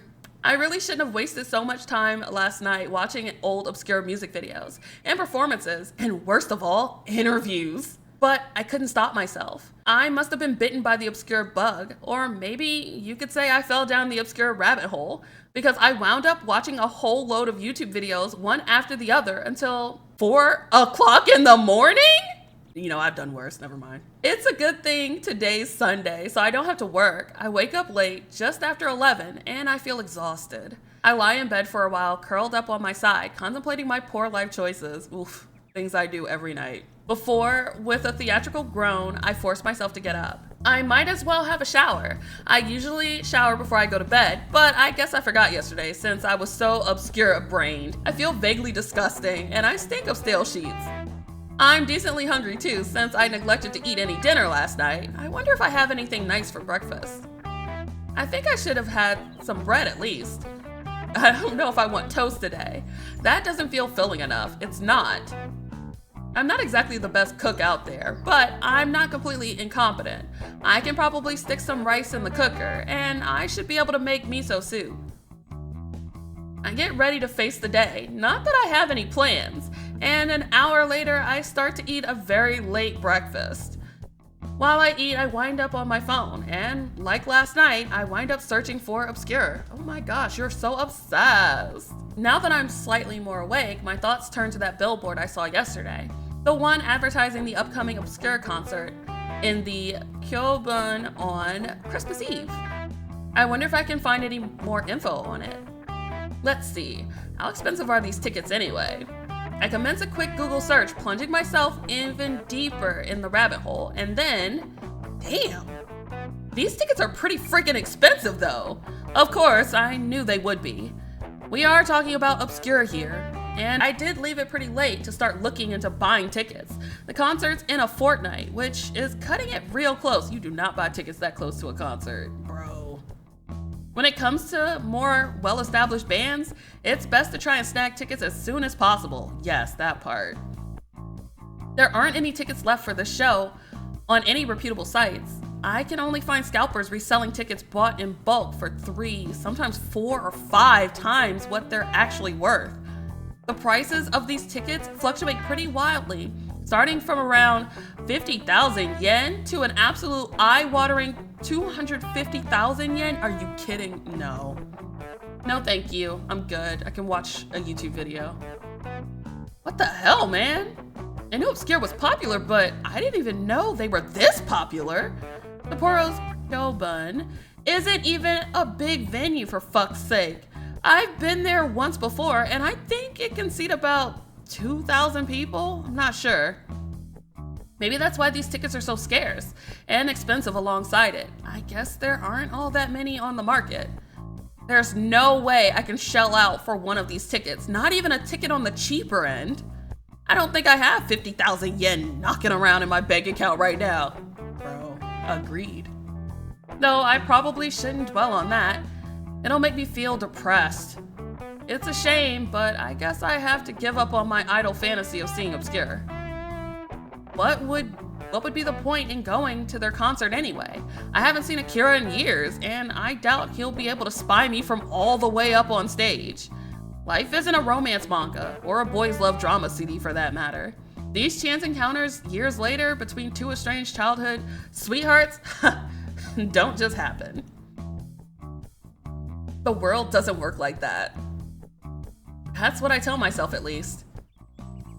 But as luck would have it, I still managed to snag my grubby mitts on a ticket for Obscure's upcoming gig. I wind up visiting my parents the weekend before Obscure's concert, which means, as a matter of course, I see my little sister, Kohane. Kohane is 4 years younger than I am, and she's just finished up university. She's been living with our folks since graduating while she hunts for a job, which seems to suit her just fine. Kohane's always gotten along with our parents better than I have, maybe because she's a huge baseball fan like my parents, so they always go to games together. It's kind of funny Kohane loves baseball so much. Even her other hobbies are so typically girly. Mostly she likes steamy romance stories between pretty boys. But hey, it's good to have a lot of interest, I guess. Personally, I couldn't care less about baseball, so I've never bothered to tag along on these outings. I used to use my family's absence as an excuse to practice the drums without being yelled at to shut up. Okay, I agree with this. Like, my family's like really into football because we're from the South. And like every Saturday we would go to the football field for my brother's games and stuff. And I finally convinced them to let me stay home because I hated going. We'd be there all day from like sun up to sundown. Like, it was miserable. And I relished in a quiet Saturday with my family gone so I could just watch anime and read manga in peace. Oh, bliss. God, it was so wonderful. So I get it. Which is probably another reason why my parents always preferred Kohane over me. I can also relate to that. Her hobby of drawing pretty boys in compromising positions is much quieter than mine. Not that you'd think that, to see how many exclamation marks she uses on social media. In any case, it seems like the goddess of good fortune is on my side. The conversation over lunch turns to Obscure. Kohane's a big fan, though her favorite is Caleb, and Kohane let slip that she was able to snag a ticket to their Sapporo concert a couple of months earlier. Oh, single ticket, huh? I've been looking forward to it too. I really wanted Caleb to sign my copy of Polychromia. But Mitsuo wanted us to go out on a romantic getaway for Christmas Eve, and he already booked reservations at this fancy ryokan to celebrate. Can you believe it? Kohane harumphs, as though it's Mitsuo's, her boyfriend by the way, his fault. The concert happens to overlap with Christmas Eve. I asked my sister, not unreasonably I think, why she didn't tell Mitsuo she already had plans when he asked her about the romantic getaway, and she pouts. It slipped my mind. I mean, I booked these tickets 3 months ago. I thought the concert was the weekend before Christmas Eve, so I gave Mitsuo the all clear. Our trip's been booked for a while already, and we already paid the deposit. It's a non-refundable too, so we can't cancel it now. Can I have your ticket, please? I'm not about to stand my own boyfriend up, not when it's Christmas Eve. Well, can I have your ticket, please? But this is terrible timing. I want to see Caleb. I will get your stupid CD signed. Can I go to the concert, please? You know, it's in pretty bad form to lust after a member of Obscure when you're quite literally dating another guy. Shut up, Haruto. Won't that make Mitsuo feel self-conscious? No. Oh, please, don't give me that. Caleb might be handsome, but I don't like him like that. To me, he's the most appealing when he's being shipped with Akira. Yes, Fujo sis! My Fujo sis in Christ. Shipped with? My mother chimes in, looking politely confused. What does that mean exactly? Don't worry about it. Oh, hasn't Kohane told you? It's funny, really, since it's one of her favorite hobbies. Shipping is. He is such a dick. Okay. So, I have a lot of BL manga. My parents came to visit me, and my brother was with them. The middle brother of my youngest brothers. And he looked over at my manga shelf, and he was like, oh, because he knew exactly what it was. And of course, my parents weren't looking at the books that hard. And he's like, Mom, have you seen all the books that Naja has? And I was like, oh my God, you little shit. I'm like, shut up, what are you doing? My mom's like, what? And I was like, nothing. He said nothing. Like, bro, trying to get me murdered? What is wrong with you? Ah, true siblings right here on screen. Not another word. And so in the end, I'm unable to enlighten my parents on the sacred art of shipping, thanks to Kohane driving the sole of her shoe into my foot under the table. That's right. Thanks, Kohane. Thanks a lot. You earned that. She might be the favorite child of the family, but I guess there are some things she hasn't been able to tell mom and dad. That part. Now, I wonder how a conversation like that would go. How would Kohane come clean to our folks about her obsession with pretty boys making out and dicking one another down? You don't. You just don't. Oh my God, this man's a menace. Boy, would I like to be a fly on the wall during that. Shut up. In any case, I mentioned I'd been looking into tickets for Obscure Sapporo show myself. I've gotten kind of interested in them lately, I say, and Kohane soon takes the bait. Ooh, that's funny. I didn't peg you as an Obscure fan. Sell him the tickets, sis. I figured you'd hate them, Haruto, because they're all pretty boys. I thought you liked music which was a little grungier, with those ugly-haired American men. She's so rude. They're true siblings. I don't know what band Kohane's talking about, but I think she's doing Iron Maiden a disservice. They aren't ugly and hairy for one thing, and for another, they're not even American. How do you know that's what she's talking about? But if you want to see them that badly, I guess I can throw you a bone.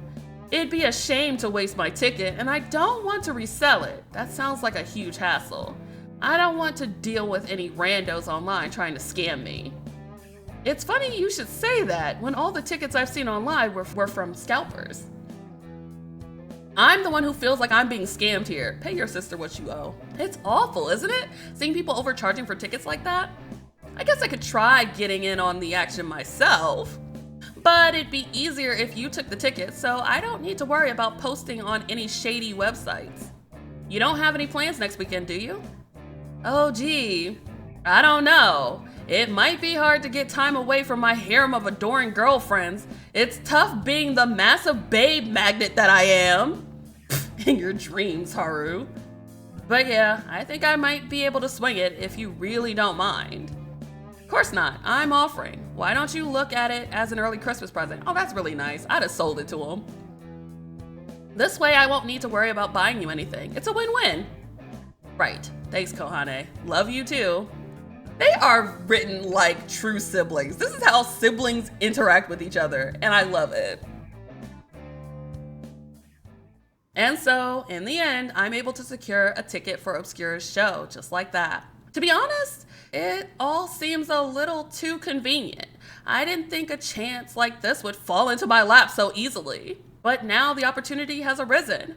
I want to make the most of it. If my little sister is going out of her way to do something nice for me, something which happens once in a full moon, then I should accept it. They do say that you shouldn't look a gift horse in the mouth. Not that my sister looks remotely like a horse, her face isn't nearly long enough. Damn, cold-blooded. I'm still not sure if this is the best idea, however. Not even when Kohane emails me her ticket later. Naturally, it's digital. Everything in this world is. I think part of me, most of me rather, wants to see Obscure out of some lingering sense of regret. I can't help but feel like there's unfinished business between Akira and I, things left unspoken for years on end. But it's very unlikely I'll be able to catch him on his own, after the concert, to tell him any of these things. I don't believe that seeing Obscure perform will change anything about our relationship. It can't undo 8 years of distance. I doubt it'll make us any closer. Aw, honey. In fact, it might make Akira feel even further away from me, standing up on that stage with his glamorous bandmates while girls like Kohane scream at him from the crowd. I shouldn't expect too much. It would be stupid to get my hopes up, and yet I can't help but recall that afternoon on the school roof. Just Akira and I, and the setting sun, slowly sinking in an orange sky, which looked like fruit punch. I remember the strains of that song he played me, the original song which stirred my heart like nothing else. Back then, Akira always turned to me for advice. Out of all of the band members of unappreciated egoists, I was the one that he turned to. I was the one he put his faith in over and over again. I was the one he considered a friend. And I'm the one who betrayed him. Oh no, what do you mean? What did you do? He never was able to tell me what he wanted to say after the school cultural festival. I never gave him a chance. I avoided him pretty steadfastly over that show. And our relationship, if we'd ever really had a relationship, fell apart just like a sandcastle. Oh my God, what did you do? He never told me what he wanted to say. And I think it's past time I gave him a chance. Oh, you butt. The next week goes by in the blink of an eye. The days elapsing at such a rapid clip, they all start to blur into one another. Though we're in the run-up to Christmas, my day-to-day routine doesn't change in any noticeable way. I still have to go into the office. This isn't Europe where people get paid time off during the winter holidays.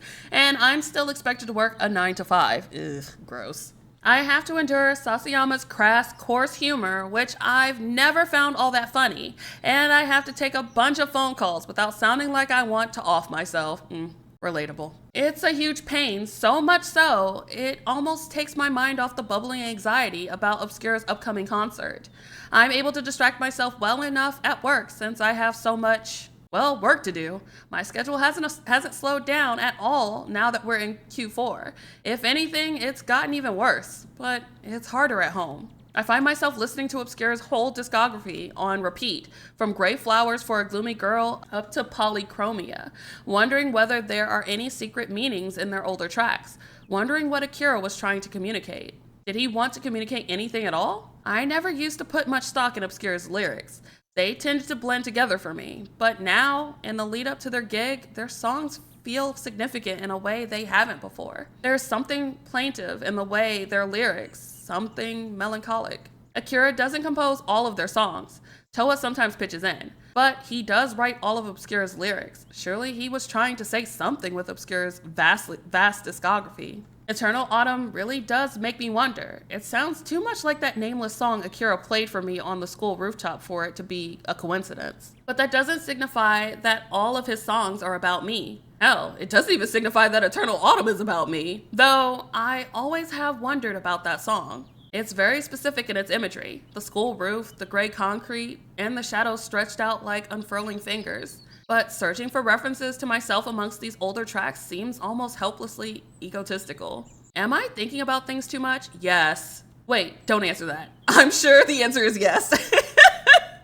The days pass me by, in any case, in a blur. My thoughts full of little else except Obscure and Usui Akira. I've tried to avoid Obscure for years, ever since I realized Akira was their frontman. But by the same token, I've started following them more closely than anybody else. Checking their socials is becoming second nature to me. So much so, it's been ingrained into my daily routine. Early in the morning, after brushing my teeth, I always wind up looking at their official Instagram account, their Twitter, their website. I keep telling myself I didn't care about Obscure, and I especially don't care about Akira, but I've still been keeping tabs on them. Damn. When I put it like that, don't I sound like some sort of crazy person? Why do I always say one thing even to myself when I do the exact opposite? Do I have some sort of mental condition? I'm sure if I asked my sister to diagnose me, she'd grin and say that I'm just a tsundere, but she's not a qualified therapist. I don't think her opinion's worth more than the dirt that I walk on. That's crazy. He is a son, though. The day of the concert inevitably arrives despite my concerns, and with it, I'm faced with a brand new worry. Namely, what I should wear. Clothes, honey, clothes. I've never been one to worry about my appearance all that much. Clothes are just clothes at the end of the day, and they're little more than a means to an end. When you live in a place like Hokkaido, which gets so miserably cold during the winter, you can't afford to be too precious? I don't know, precious about how you look. Or precise about how you look, or I don't know, that word just feels weird. Too precious about how you look, or at least I'm not. I saw a few women when I went Christmas shopping earlier in the month wearing some startlingly skimpy clothes, shorts in winter, with low-cut sweaters that showed off a lot of cleavage, but they're the exception rather than the norm. And even then, at least these shorts wearing psychopaths had leggings on, not shorts wearing psychopaths. I'd rather not expose much of my own skin, though. If this was any other day, I'd be content to wear a hoodie and a pair of scuffed jeans, and a coat like I always do. But this isn't any other day. Trying to catch our man. This is the day of Obscure's concert. I've seen a few live recordings of Obscure gigs on YouTube, and the people in the audience tend to dress up a bit. Obscure's a pretty edgy band, at least they were. The success of Eternal Autumn might have softened their image a little, and their fans tend to wear all black, much like the band members. Your typical Obscure fan tends to have a lot of piercings, and maybe even a tattoo or two. They rock up at these concerts with their faces fully made up, their eyes lined with dramatic mascara, and they wear these clunky platform boots, which can't be comfortable to walk in. I don't have any platform boots myself, chunky or otherwise, and I don't own any makeup either, and even if I did, I wouldn't know how to apply it. I don't want to show up to a gig looking like I've been punched in the eyes repeatedly, which is probably what would happen if I tried to model my look on Akira's. He is such a disaster, and it's so freaking cute. I probably shouldn't fuss about my appearance too much. I don't have any clothes which are particularly cool, and yet, I can't help but feel a little antsy. I guess when I consider this is the first time my path will cross with Akira's in 8 years. Oh my god, this is mirroring just how Akira felt before their performance. It's like the roles have reversed. It's so cute. I'd like to make some sort of impression, but isn't that stupid? No. The odds are overwhelmingly stacked against me that I'll even see Akira. He'll be up on stage for the whole concert, and I'll be in the crowd with the rest of the plebes. I bet the concert hall will be so packed. Akira won't be able to see me, much less judge what I'm wearing. Oh, he's gonna see you, honey. Don't worry about it. I shouldn't feel self-conscious about wearing one of my old hoodies, and yet, I can't shake the thought that Akira's famous now. He's a real big shot in the music industry, and I wouldn't be surprised if attractive women keep throwing themselves at him. I don't know Akira's type. He's always been cagey about his ideal woman during interviews, but I have seen a few photographs of Akira with female fans at some of Obscure's old meet and greets. There's various shots floating around the net of Akira posing with pretty women in dark clothes, women wearing miniskirts and layered fishnets, with their nails painted black. I don't think Akira is actually seeing any of these women, but I don't really know. Rumors keep surfacing on the net and in the news that Akira might be seeing various celebs, that he was spotted with Risa from the all-girls grunge band Oral Vampire, but these stories have never sounded all that credible. Are you jealous? I don't think that Akira has a girlfriend. You hope he doesn't. Or a boyfriend, for that matter. You can bet if he was seen getting up close and personal with a guy, it would be all over the internet. Hell, I don't know if Akira's interested in people like that, full stop.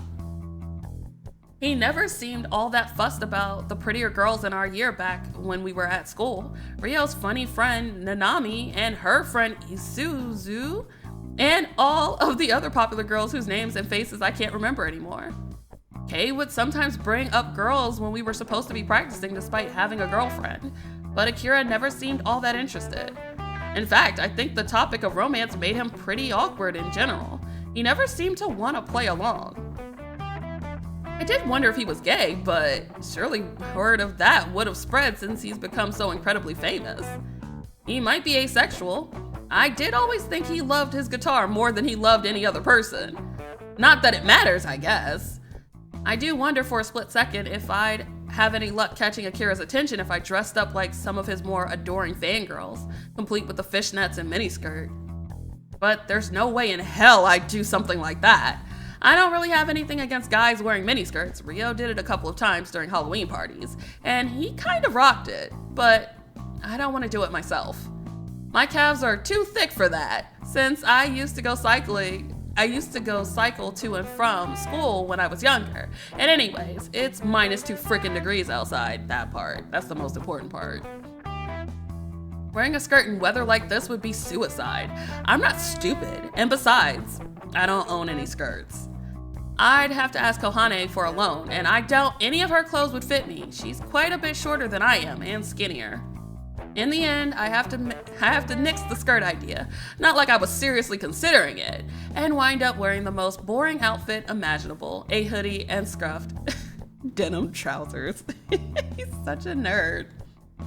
Oh well, it's better than nothing. I throw my old natty coat on top of the front door and then set off into the night.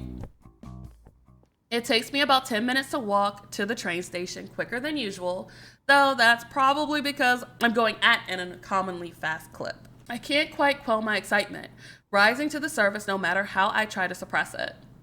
This is it. I'm going to see Obscure. I'm going to watch them live for the first time in my life, and I'm going to see Akira again. We're finally going to be reunited, in spirit at least. There really is no guarantee I'll actually be able to talk to him. I know I shouldn't get my hopes up, but my thoughts still wind up whirring on ahead of me. I catch the train, which is going into Sapporo, then take a seat. It starts to snow while I'm sitting there, white ephemeral flakes drifting through the sky. That is not a real time. Hold on. Oh, it's only 5:30. Ha! Sorry. It just took me a minute. It's only 5:30, but the sky outside is already pitch black. There's something ominous about the view from the train window, something almost oppressive. I disembark at Sapporo Station, by which point the snow is really coming down. I don't really want to wander in the streets in this weather, not when my destination is a good 20 minutes away, so I wind up taking a bus, which drops me off just outside the venue.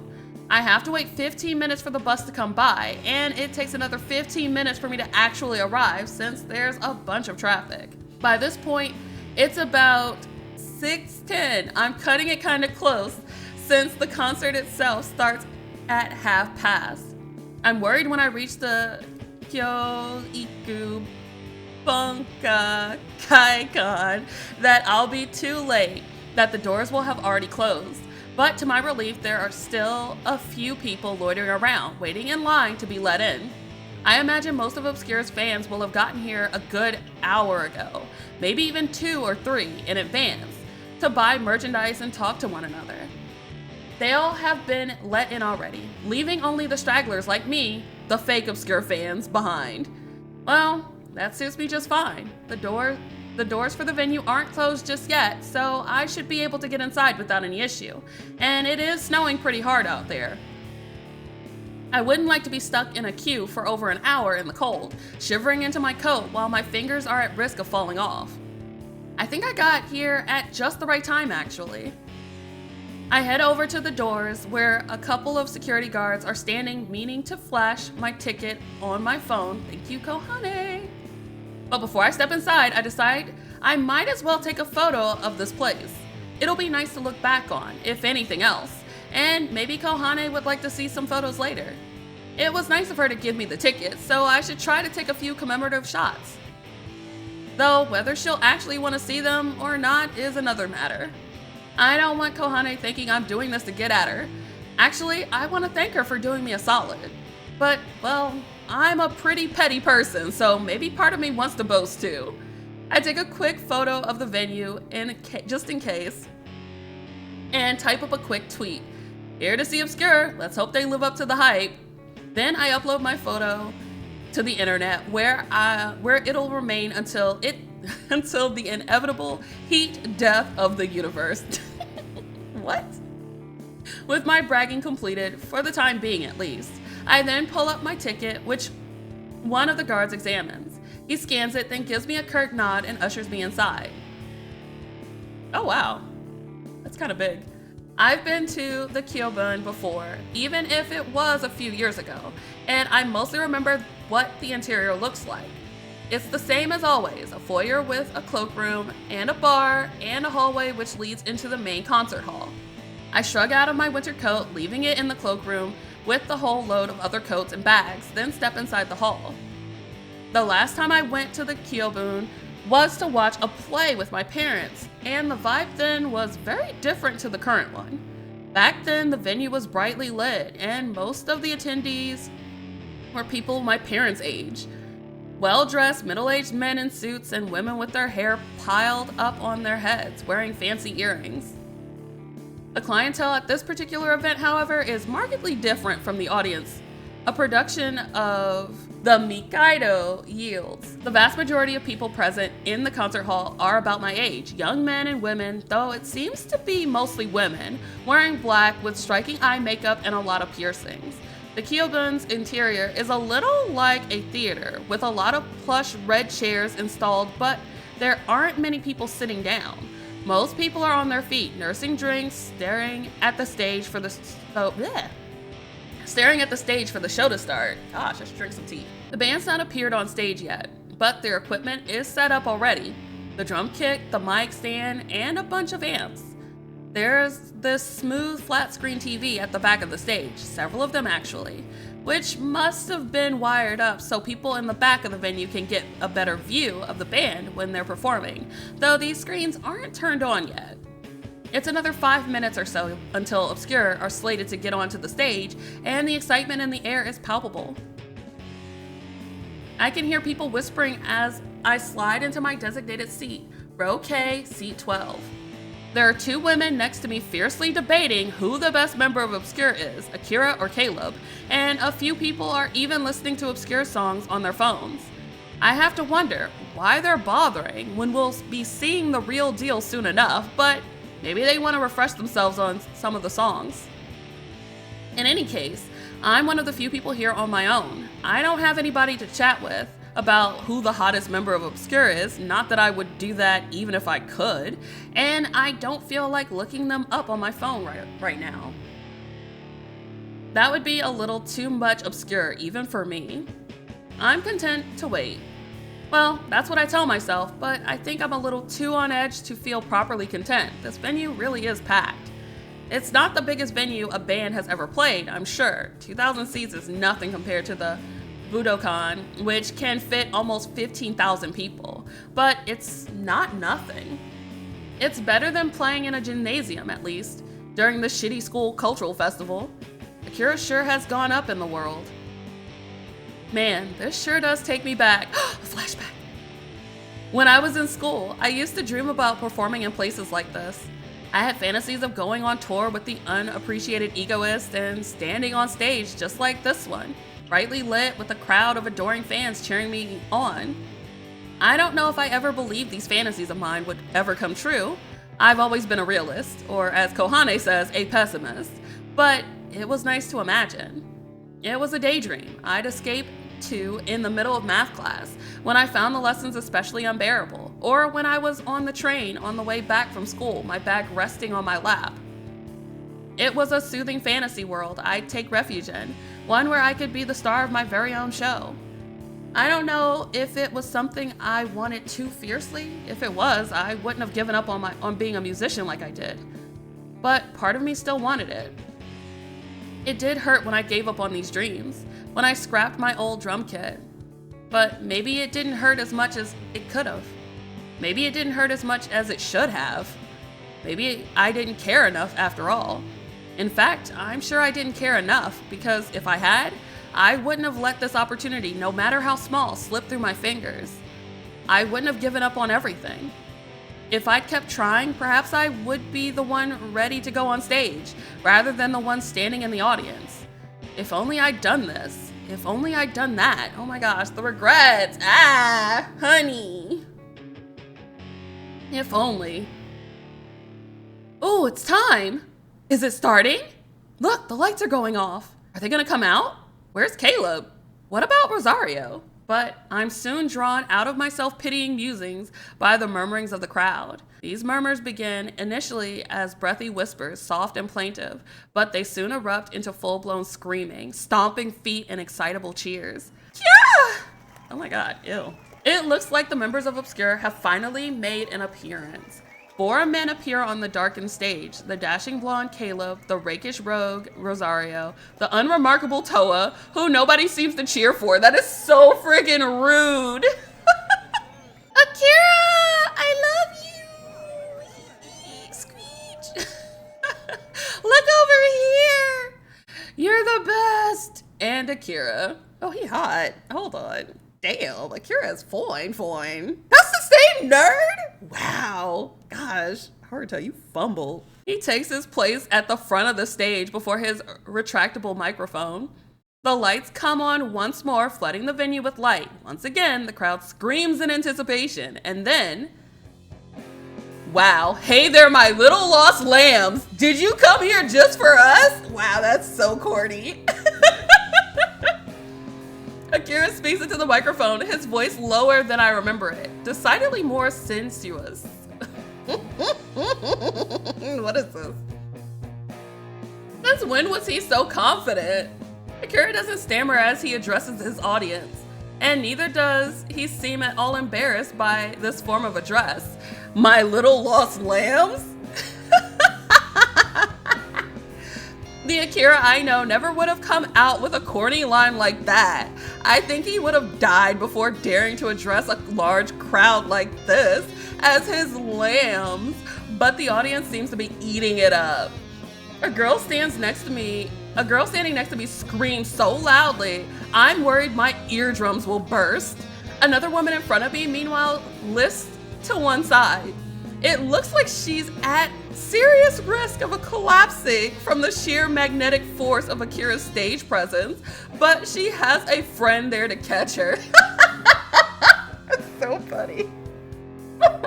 Okay, so I went to a Flow concert when I was at an anime convention, And like the guy sitting next to me, I forget what song it was, but he literally fell out in the middle of the concert. Like he was screaming and yelling and jumping, and then he just like fell to the ground, like just passed out. It was the craziest thing I ever saw. I was like, oh my God, this really happened. It was the craziest thing I'd ever seen. He did not have a friend who caught him. He hit the ground. A ripple of excitement spreads through the assembled audience, as contagious as scarlet fever. Interesting comparison. Akira must have a good 2,000 pairs of eyes trained on him, but he doesn't buckle. He remains unsmiling as he surveys the audience, so cool and composed, he looks almost indifferent. His eyes really are dark. They've been ringed with thick, smudgy eyeshadow, and his pupils look almost black, 2 droplets of tar in a sea of milky white. His eyes seem to linger on my own for a few moments, picking me out of the audience like a fisherman's hook through the heart. Wow. You think this man can actually see you from up on that stage? He cannot. But this is nothing more than a silly hope in my part, yes. Of course Akira isn't looking at me. How would he be able to see me? When you're up on a stage with all those lights at you, you can't see anything, let alone a single person in the crowd. But dream big, honey, dream big. I'm just one of many in this crowd, and I'm not even standing that close to the front of the stage. I'm surrounded by bodies on all sides, a hot, throbbing, pulsating mess of meat. Ooh, that's very descriptive. He can't see me. He'll have no idea I'm here at all, but I can see him. I can see him only too well, his handsome face blown up on the screen at the back of the stage as he lets his gaze sweep across the hall. I see him swallow, watch his throat shift beneath the black velvet choker tied about his neck, like a mark from a guillotine. There's a long pause, and then, I'm sure you know this already, but we are Obscure. We've come here to play our clarion songs. Our clarion songs at the end of the world on this holy night. Oh, this is the part of the bit. Okay. So I hope you will enjoy attending our banquet of madness. Oh my gosh, this is so cringe. Leave all of your thoughts behind and let yourself be consumed by our songs. That is all I ask of you. Okay. My lost little lambs. I'm sorry, I could not take this seriously. So corny.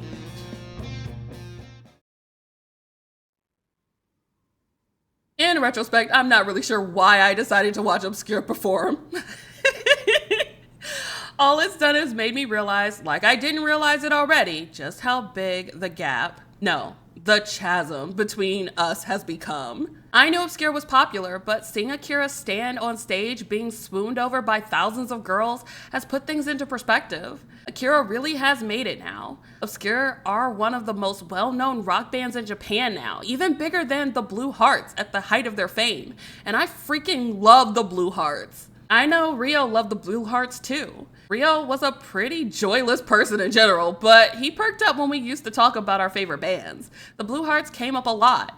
That's why we wound up covering several of their songs as unappreciated egoists. Those really were the days, me and Rio and Taiki and Kei and Akira. But those days feel very, very long ago now. It's been almost a decade since we last sat in this light music room club room. Bleh. It's been almost a decade since we last sat in the light music club room together, playing our instruments to pass the time.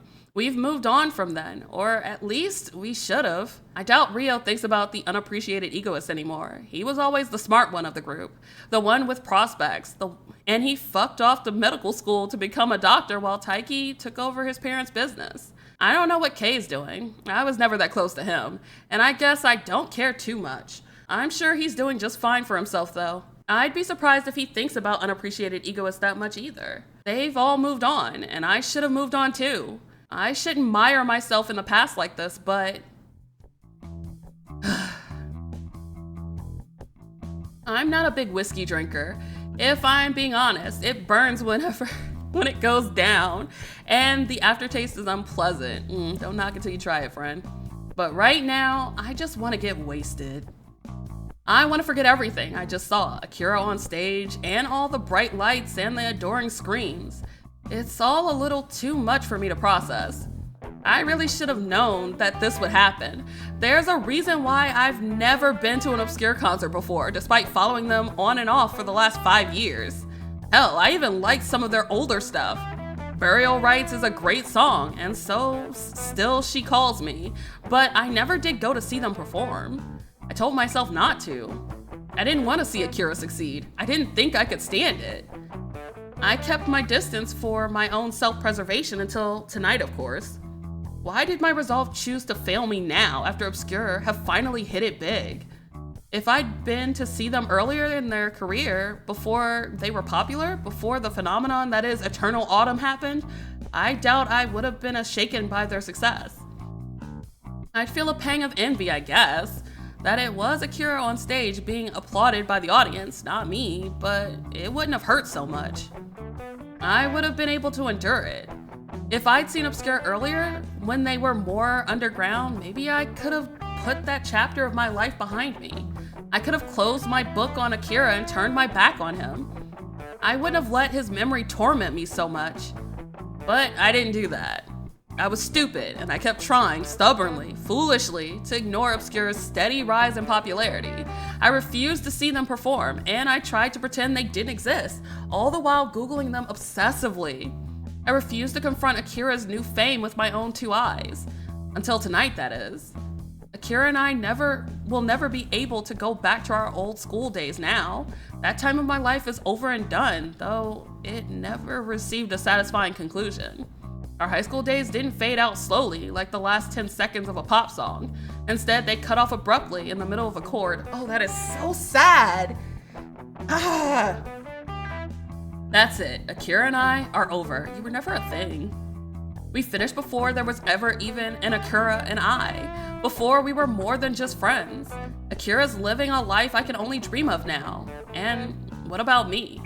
I'm just some guy who works in an office, who hates my job, who lives paycheck to paycheck in a shitty apartment without any real career prospects or partner. Jesus, when you put it out like that, it sounds sad. I don't have anything to look forward to except my inevitable death. Wow, that's crazy. A death that'll come by much faster if I keep sitting here feeling sorry for myself, drinking this god-awful whiskey. Ugh, this shit stings. I can't say I like it. But I don't think I've drunk enough of it just yet. I need to get down enough liquor to smooth out all the sharp pointed edges of my painful, pathetic jealousy. Then maybe I won't feel like crying anymore. Aww! I want to hug us. Instead, I feel like puking, but that has to be a better trade-off, right? I don't want to cry, not here in this shitty bar which smells of cigarette smoke, surrounded by alternate-looking people who probably came here after Obscure's concert just like me. I don't want to cry at all. That's for sissies. Shut up. This feels like an especially miserable way to spend Christmas Eve, which is generally considered a holiday for couples. Not that I have anybody to hang around with. I'm all on my own. I might be surrounded by people, mostly folks who attended Obscure's shows, but there's a few lovey-dovey couples at the bar, but I never felt more isolated. Oh, that is so sad. To be surrounded by people and to feel so alone. Oh, this poor baby. I want to hug him. He needs like love. He needs love, affection, hug. Jesus, he needs something. Fuck. I curse under my breath, then press the heel of my right palm against my eyes. It hurts, but it's a utilitarian sort of hurt. A hurt which takes my mind off the other, even more painful things which have been weighing on me. It hurts, but it's nothing I can't deal with. It hurts, but I almost think I deserve it. I'm sick and tired of thinking about Akira. I'm tired of living in his shadow, whether he knows it or not, and having him look down on me all of the time, on billboards or in life-size standees set up in store windows, or in my mind's eye. I'm exhausted. I drain the last of my whiskey, wincing as it goes down. This stuff never gets easier to tolerate, and slam the glass back down on the table. Then I turned to the bartender, a fashionable young woman with ears full of steel studs. I mean to order another drink, my second whiskey of the night when... Oh, excuse me. You right there by the counter. You wouldn't happen to be Nishikino Haruto, would you? What? Somebody just called out to me? And it definitely was to me. They used my family name and everything. But I have no idea who they could be. Is it somebody from the office? Fuck, I hope not. That would be excruciating. I glance about, searching for them. Oh my god! It's baby boy!